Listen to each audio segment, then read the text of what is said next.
Hi Algebra 2 and welcome to the video for 3.7 and 3.8. We're going to be looking a lot at polynomials, graphs of them, and how to transform them. Here we go. This table from your book is a good one to summarize what graphs of polynomials look like. Degree of 1, that's linear. We've seen those straight lines before. We just got done doing a bunch of quadratics with degree 2 in chapter 2. And then now in chapter 3 is when we're seeing these degrees 3, 4, and 5. Now they will have distinctive shapes, but the exact shape they have will depend on the different coefficients in each of their terms. But for example, a cubic with function or degree 3 will always go up, down, and then up. Or it might go the other way, down, up, and then down. But it always has that general form where it's crossing the axis 3 times if it has 3 real roots. This is another good table from your book to use as a reference. This is the polynomial end behavior. And by end behavior, we mean what's happening at the ends of the polynomials. Basically, like on this first one here with the cubic, as it's going to the right, it goes up, and as it goes to the left, it goes down. Your book uses this notation as x goes to positive infinity. That means as it goes to the right, as x gets bigger, the function p of x goes to positive infinity, or it goes up. And on the other end, as x goes to negative infinity, meaning as it goes to the left, the function will go to negative infinity, meaning it goes down. I'm perfectly fine if you just use language such as it goes to the right, it goes up. As it goes to the left, it goes down. You can use that type of language on all of these. If you would rather use the notation that the book uses, go right ahead. On A, the leading coefficient is -1 and the degree is 4. So going over to our table, the leading coefficient is negative. So that's going to be down here on this row where the leading coefficient is less than 0. And the degree is 4. So that's going to lead us to the even degree.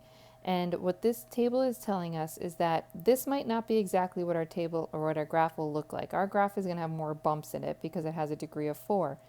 But the end behavior, where the graph is headed, is going to be the same. So as this graph goes to the left, it's going to go down. And as it goes to the right, it's going to go down. In B, the leading coefficient is +2. So that's going to put us in this row at the top where the leading coefficient is greater than 0.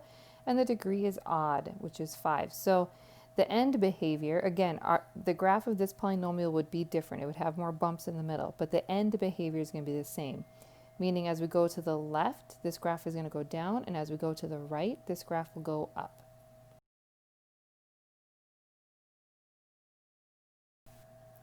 And here on A, we had a leading coefficient of 2. Again, we're only worried that it's positive, so we're in this row. Degree of 5, so we're an odd degree, so we're here again. So as it goes to the right, it goes up, and as it goes to the left, it goes down. Next one, we had a leading coefficient of -3, so we're down here in this row, a degree of 2, so an even degree. So this means as we go to the right, it goes down, and as we go to the left, the function will go down.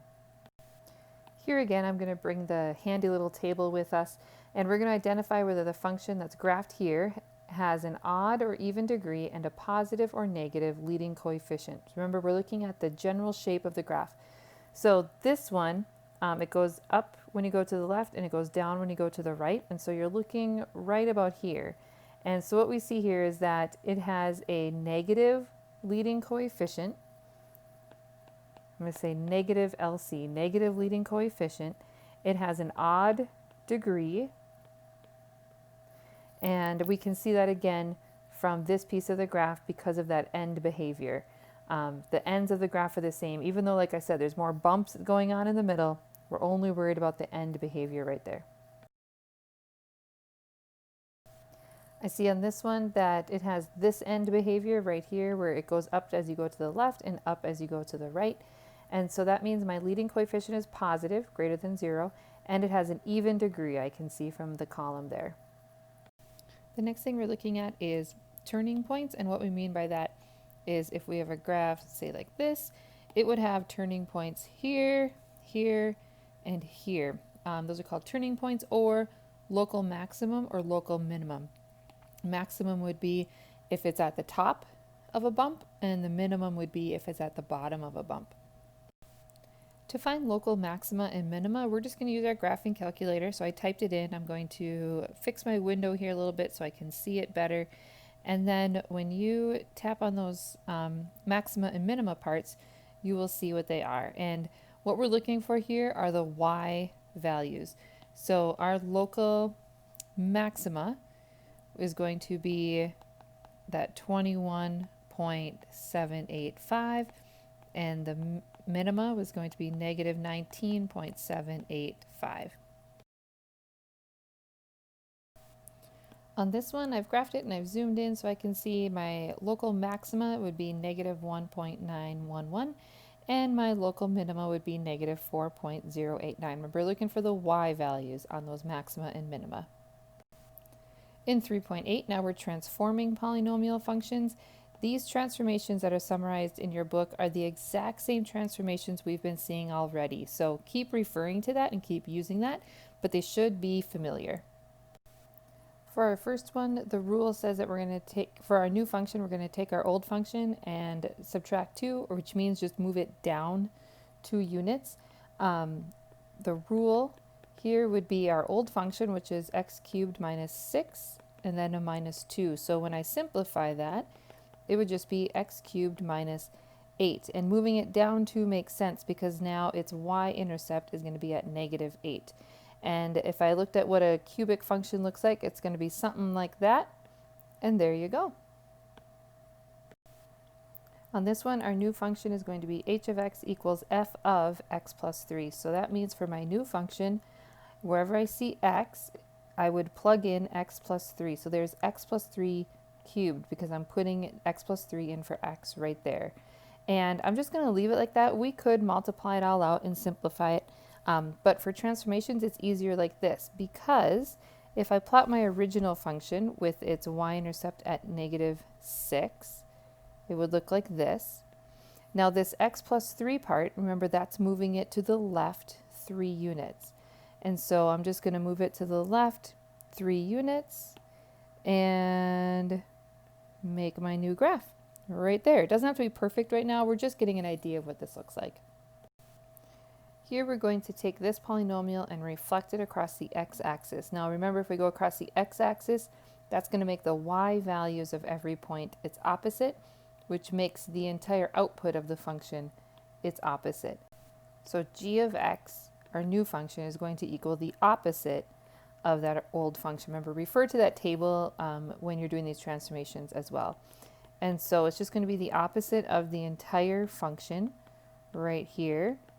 And when I simplify that, that negative or negative 1 just gets distributed to everything. So essentially the sign on every piece of the function becomes its opposite. Remember, this is like negative 1 with the distributive property right there. So there's our new function. To check things over, I'm going to graph it. My original function is here in red. My new function that we created is here in blue, and I have resized my viewing window here, but it is able to see that, yeah, we did reflect it across the x-axis to create our new blue function. Now we're going to take that same function and reflect it across the y-axis. Remember, when we do that, it's the x values that become their opposite, and so it's going to be f of negative x. So here it is when we plugged in negative x everywhere we see x. And this is what we get when we simplify. When we simplify, we have to be careful. Negative x to the third is like taking a negative times itself 3 times, which is going to get you a negative x to the third. Negative x squared, well, negative times a negative is a positive, and so that will get us a positive x squared. So this term stays plus 5x squared. Similarly here, negative times a negative would be a positive. And so we just have to be really careful with those negatives. And once I graph them both, the red is my original, the blue is my new one, and you can see that this is a reflection across the y-axis. In this one, we're going to do a stretch or a compression. So we're going to take 1/2 times our function, so g of x is going to equal 1/2 times all of this. And when I simplify, that's just going to be this, using the distributive property.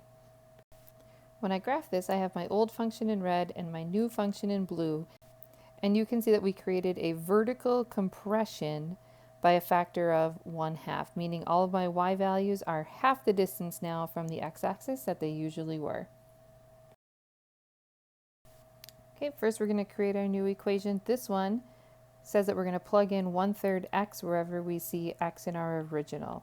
And so this is going to be 2 times 1/3 x to the 4th minus 6 times 1/3 x squared plus 1. When simplifying this, we need to be careful about these parts right here because it's 1/3 x being taken to the 4th power. So that means 1/3 x times 1/3 x times 1/3 x times 1/3 x. And so that would end up being 1/81 x to the 4th. Same over here, 1/3 x squared is like 1/3 x times 1/3 x, so it would be 1/9 x squared. And when I keep simplifying, this is what we would end up with. 2/81 x to the 4th minus 2/3, that came from taking 6 times 1/9 x squared plus 1. And again over here, the red one is our original, the blue line is our new one, and we can see that we just created a horizontal stretch by a factor of 3, meaning all of these points are now 3 times as far away from our y-axis as they originally were.